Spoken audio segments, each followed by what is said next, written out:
आज जब वतन में गई तो जाते ही क्या देखा कि शिव बाबा और ब्रह्मा बाबा दोनों आपस में बैठे थे और सामने जैसे एक छोटी पहाड़ी बनी हुई थी।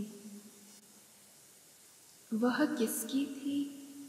क्या देखा कि ढेर के ढेर पत्र थे। इतने पत्र थे, इतने पत्र थे जैसे कि पहाड़ियाँ बन गई थी। जैसे ही हम पहुँची तो ब्रह्मा बाबा ने हमको देखा और कहा कि ईशु कहाँ है? इतने पत्र हो गए हैं। मैंने कहा, बाबा मैं आई हूँ। कहा, ईशु बच्ची को भी साथ लाई हो ना? देखना ईशु बच्ची, मैं 2 मिनट में इतने सारे पत्र पूरा कर देता हूँ। शिव बाबा तो साक्षी होकर मुस्कुरा रहे थे। इतने में देखा कि ईशु बहन भी वहाँ इमर्ज हो गई।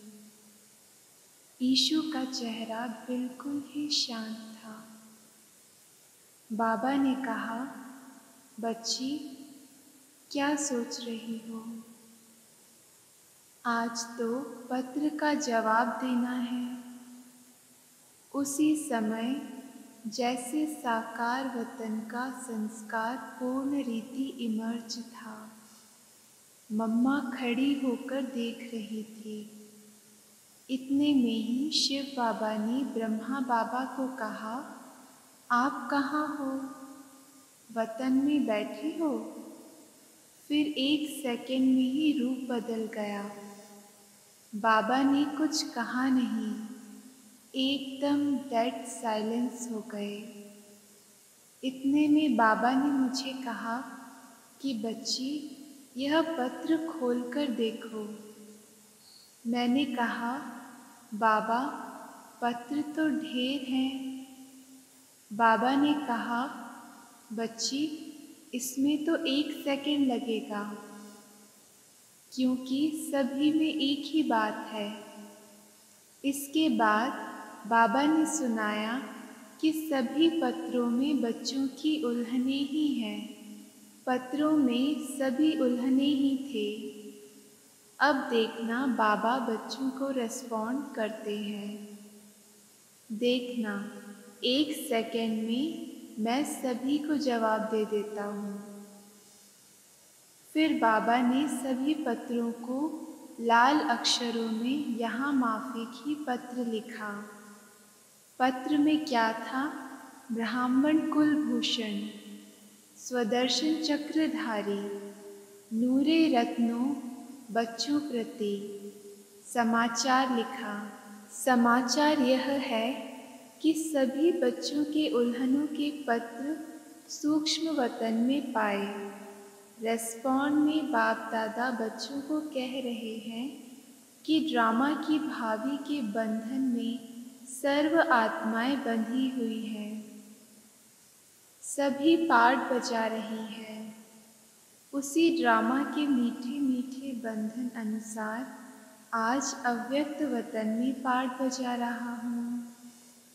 सभी बच्चों को दिल व जान, सिख व प्रेम से अव्यक्त रूप से याद प्यार बहुत बहुत बहुत स्वीकार हो। जैसे बाप की स्थिति है वैसे बच्चों को स्थिति रखनी है। यह है बाप दादा का पत्र। फिर बाबा को हमने भोग स्वीकार कराया। बाबा बोले, बच्ची आज कुछ नए बच्चे भी आए हैं, पहले मैं उन्हों को खिलाता हूँ।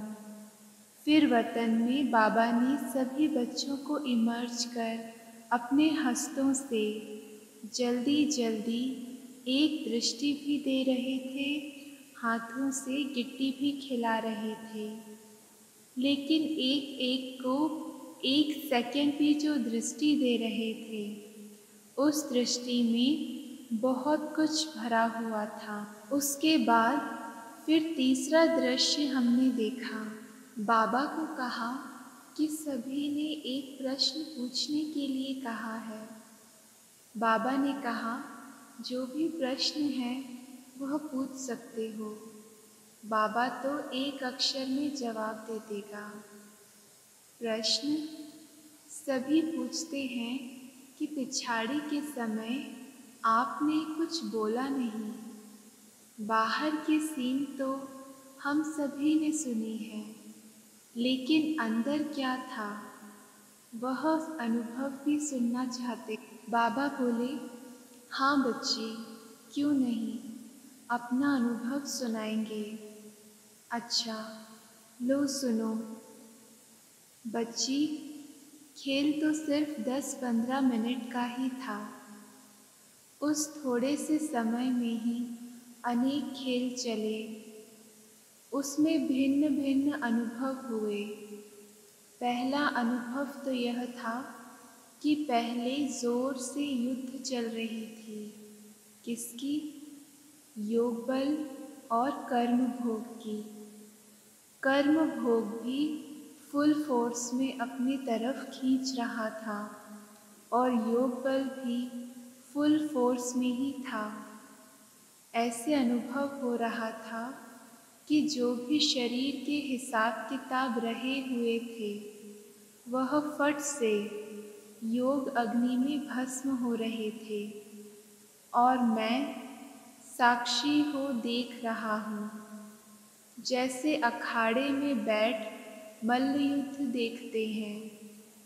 मतलब तो दोनों का फोर्स पूरा ही था। उसके बाद बाबा बोले कि कुछ समय बाद कर्म भोग यानी दर्द तो बिल्कुल निर्बल हो गया, बिल्कुल दर्द गुम हो गया। ऐसे ही अनुभव हो रहा था कि आखिरी में योग बल ने कर्म भोग पर जीत पा ली। उस समय 3 बातें साथ साथ चल रही थी। वह कौन सी? एक तरफ तो बाबा से बातें कर रहा था कि बाबा, आप हमें अपने पास बुला रहे हो। दूसरे तरफ यूँ तो कोई खास बच्चों की स्मृति नहीं, लेकिन सभी बच्चों के स्नेह की याद शुद्ध मोह के रूप में थी। बाकी शुद्ध मोह की रग व यह संकल्प कि छुट्टी नहीं ली, वाह और कोई भी संकल्प नहीं था।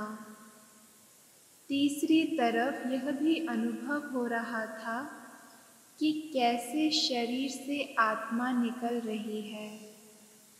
कर्मातीत न्यारी अवस्था जो बाबा ने पहले मुरली भी चलाई कि कैसे भां भां होकर सन्नाटा हो जाता है, वैसे ही बिल्कुल डेड साइलेंस का अनुभव हो रहा था और देख रहा था कि कैसे एक एक अंग से आत्मा अपनी शक्ति छोड़ती जा रही है। तो कर्मातीत अवस्था की मृत्यु क्या चीज़ है, वह अनुभव हो रहा था। यह है मेरा अनुभव। फिर हमने बाबा को कहा कि बाबा, सभी बच्चे कहते हैं अगर हम सभी सामने होते तो बाबा को रोक लेते। तो बाबा ने कहा, बच्ची, रोक लेते तो यह ड्रामा कैसे होता। फिर हमने कहा, बाबा, यह सीन जैसे अब तो आर्टिफिशियल लग रही है, रियल ड्रामा नहीं लगता। बाबा ने कहा कि बच्ची, यह स्नेह की मीठी तार जुटी होने के कारण तुमको अंत तक यह वंडर ही देखने में आएगा। और अब तक भी तो संबंध है, भल साकार रथ गया है, लेकिन ब्रह्मा के रूप में अव्यक्त पाठ बजा रही है। बाबा ने कहा, मैं भी कभी साकार वतन में चला जाता हूँ। फिर शिव बाबा पूछते हैं, कहाँ बैठे हो? यहाँ बैठे जैसे साकार वतन में। यह मकान बन रहा है, वहाँ तक जाता हूँ। मैंने कहा, बाबा, कभी कभी लगता है कि जैसे बाबा चक्र लगा रहे हैं। बाबा ने कहा, मैं चक्कर लगाता हूँ तो वह भासना तो बच्चों को आएगी ही, मतलब तो रूह रूहान हो रही थी।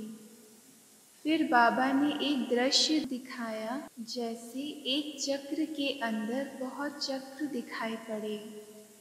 चक्र का ढंग ऐसे बनाया था कि उस चक्र से निकलने के 4-5 रास्ते दिखाई पड़े, परंतु निकल न पाए। सिर्फ ब्रह्मा बाबा का यह दिखाया कि चक्र में चलते चलते पॉइंट यानी ज़ीरो पर खड़े हो गए, निकले नहीं। बाबा ने समझाया कि यह है ड्रामा का बंधन। ब्रह्मा भी ड्रामा के सर्कल से निकल नहीं सकते। ड्रामा के बंधन से कोई भी निकल नहीं सकते। उस जीरो पॉइंट तक पहुंच गए, लेकिन फिर भी ड्रामा का मीठा बंधन है। जिस मीठे बंधन को खेल के रूप में दिखाया, फिर मिश्री बादामी खिलाई, छुट्टी दी, बोला, जाओ बच्ची, टाइम हो गया है।